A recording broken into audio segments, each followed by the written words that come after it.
Bonsoir à tous, bienvenue à ce flash d'information. Nous sommes dans le dernier trimestre de l'année 2023. Le ministère de l'Agriculture et du Développement rural fait son bilan et selon le ministre Kobena Kwasi Adjumani, plus de 200 milliards de francs CFA ont été mobilisés au profit de 25 filières agricoles. L'investissement porte ses fruits puisque notre pays, la Côte d'Ivoire, occupe une très bonne place dans le classement agricole à l'échelle mondiale. Reste à assurer maintenant l'inclusion financière des acteurs sur le terrain. Lansene Bakayoko. Les challenges actuels portent sur la mobilisation des ressources suffisantes pour répondre aux besoins de financement des filières de production alimentaires non cotisantes. Il faut dire que le FRICA a tout fait pour le secteur carité. Aujourd'hui, nous avons eu la chance d'avoir des chevrolleurs, des moulins. Il s'agit désormais de transférer des innovations agricoles adéquates auprès des producteurs afin d'augmenter leur productivité, améliorer leurs revenus et réduire la pénibilité du travail. L'enjeu étant de mettre l'emphase sur le positionnement stratégique pour plus d'efficacité dans l'accompagnement de la transformation structurelle des chaînes de valeur agricoles et de promotion de l'agro-entrepreneuriat. Ces financements ainsi mobilisés ont permis d'assurer la fourniture des services relatifs au programme de recherche appliquée, de conseil agricole et de renforcement des capacités des OPA. En mettant en place le Fonds interprofessionnel pour la recherche et le conseil agricole, le gouvernement a voulu donner une réponse à la récurrente problématique de financement des filières de production végétale, forestière, animale et halieutique. 2 décennies plus tard, les résultats de la mobilisation des ressources en ligne avec cet objectif sont encourageants. De 2004 à ce jour, près de 200 milliards de francs CFA ont été mobilisés auprès des filières agricoles de l'État et des partenaires au développement. Plus de 1000 projets ont été exécutés au profit de 25 filières agricoles.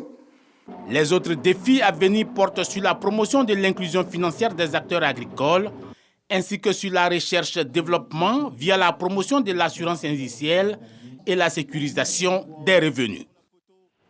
Et la Côte d'Ivoire ainsi que l'Allemagne renforcent leur coopération. Plusieurs projets de développement sont en ligne de mire. Les travaux de la 4e session des négociations intergouvernementales débutées ce jeudi viennent de prendre fin.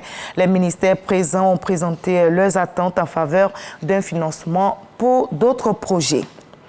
Le ministère de la Communication et de l'Économie numérique poursuit sa campagne de digitalisation et de l'administration. Amadou Coulibaly invite les acteurs à s'approprier l'outil informatique pour un meilleur rendement professionnel. Et les avantages sont énormes. L'usage du numérique, selon le ministre Amadou Coulibaly, a permis à l'administration publique ivoirienne d'économiser 50 milliards de francs CFA cette année 2023. Et c'est justement pour étendre le champ d'action de ce programme que les capacités des directeurs du système d'information ont été renforcées. Aujourd'hui, c'était dans la commune du Plateau, comme vous le voyez sur ces images.